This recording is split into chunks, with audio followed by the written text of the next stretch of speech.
So the benefits of plant-based diets is that we can be healthier as long as it provides adequate nutrients. Most of us don't eat enough plants in our diet, and we know that's where a lot of the vitamins and minerals that are needed for good health come from.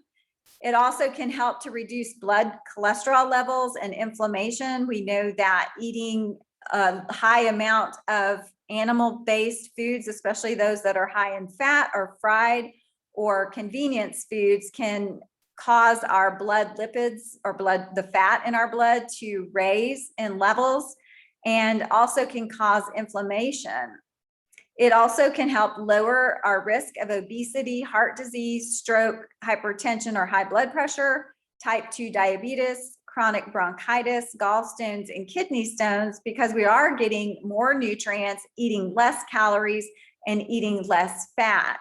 You combine that with a good training program, and you're going to optimize your health and stay more healthy and well for the long term. Foods selected must provide sufficient calories and nutrients needed for health. Many times people who are on plant-based or vegetarian diets tend to eat a lot of sugary foods because they're not meeting their calorie needs, so their body craves sugar and simple carbohydrates to meet those calorie needs. Carbohydrate is the primary source of energy for your brain and your central nervous system. So if you are shorting yourself on calories, then you will crave other foods to meet those calories. And it generally requires a variety of foods in order to have an adequate diet with the vitamins and minerals, protein, other nutrients, fluids, and calories that are needed.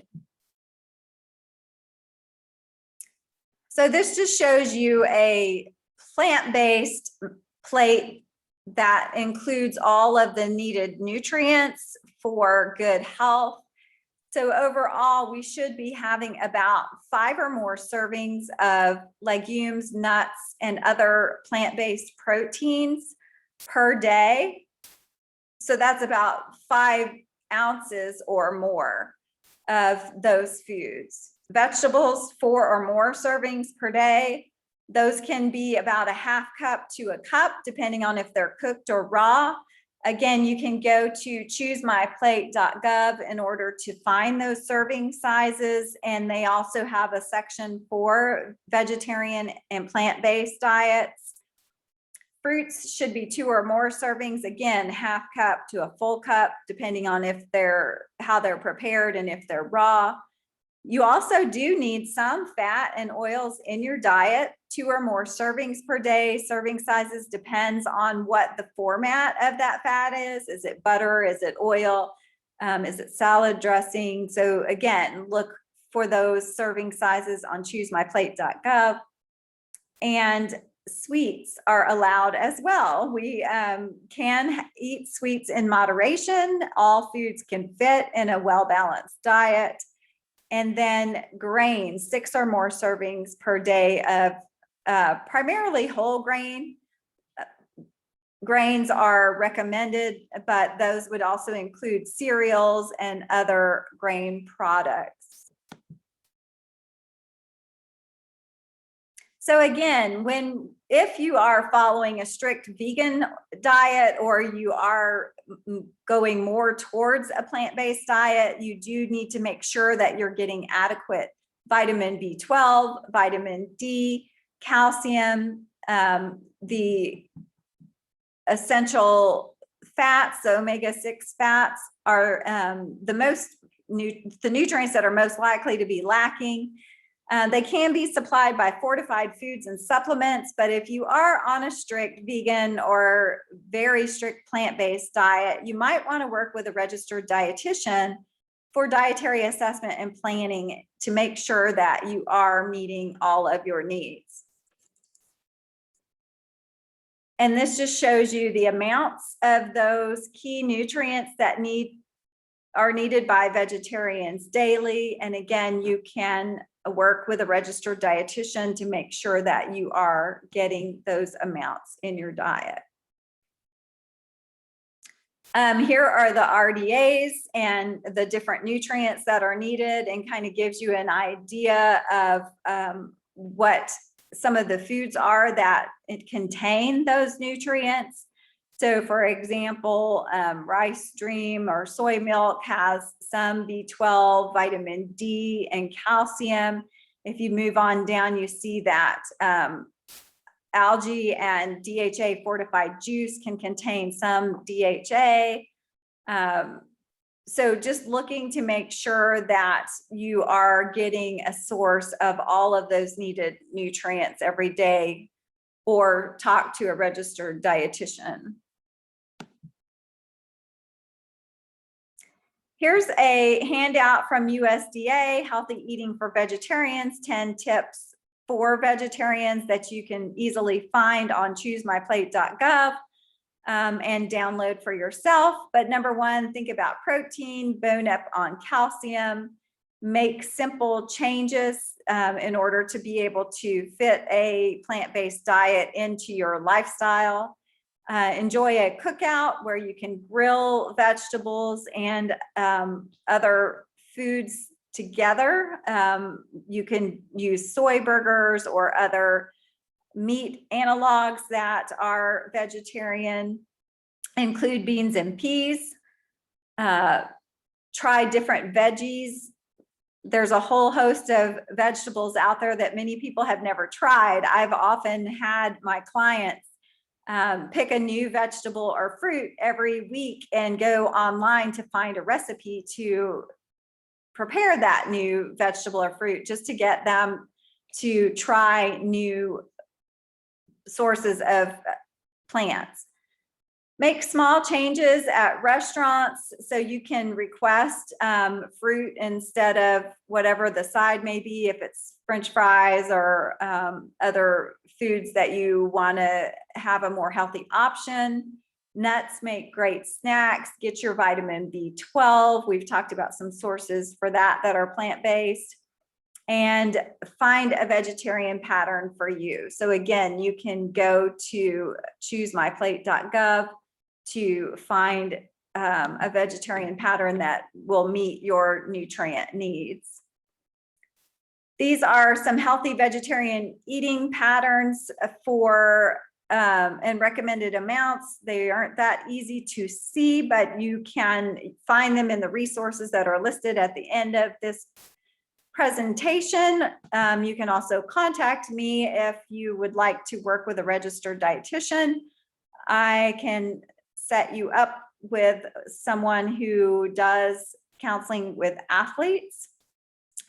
Another question that I typically get is about athletes and alcohol, because many times our athletes do like to indulge on occasion. But it's important to remember that alcohol is a food. It's made from carbohydrate, and your body does use it as an energy source. So if you're watching calories for your training routine, then you would need to count those calories in. It is also a drug, so it modifies body functions. It can dehydrate you. And if you are training or even after a race, you want to consume a glass of water for each alcoholic beverage that you consume. So that helps to make sure that A, you don't over consume alcohol, and B, that you stay well hydrated. So the recommended amount per day for men and women is about 2 drinks per day for men and 1 drink per day for women. And over here, we have this portion sizes. What does 1 drink mean? Because it's not a pitcher of beer, it's 12 ounces of light beer or malt beverage or regular beer. It's 1.5 ounces of 80 proof liquor. It's 12 ounces of a wine cooler or 5 ounces of regular wine. And many times people will ask me, well, if I don't have a drink all week, can I have, my 7 drinks on Saturday night? Well, no, that is not how it works. So you don't want to overconsume really at any point, but try to stick with just the 1 to 2 drinks on any particular drinking episode.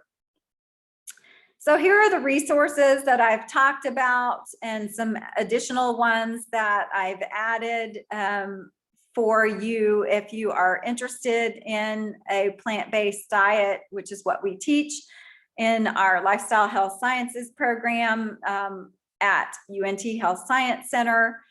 We actually use the lifestyle medicine curriculum and also teach health coaching. But the resources that I recommend are choosemyplate.gov, tips for vegetarians, USDA's National Agricultural Library, vegetarian nutrition, the Mayo Clinic's vegetarian diet, how to get the best nutrition. Of course, the Academy of Nutrition and Dietetics at eatright.org has a consumer website on vegetarian nutrition, and also a section on protein and athletes. How much do you need? There's a vegetarian resource group if you're really serious about being more vegan or vegetarian. There's also the Lifestyle Medicine website that has web-based resources, and the Game Changers, which is a movie and website about athletes who use plant-based diets quite successfully to improve their game or running or whatever your sport may be. I hope you've gained some pertinent knowledge to help you train better, be healthy and well. As I mentioned, my name is Dr. Teresa Wagner. I'm at UNT Health Science Center in the School of Health Professions, also a clinical executive for Safer Care Texas, and a fellow and project director at the Texas Center for Health Disparities. And I'm also a registered dietitian. My email is here if you have questions or would like to ask about our Lifestyle Health Sciences program or get connected to a registered dietitian. Thank you so much for attending today.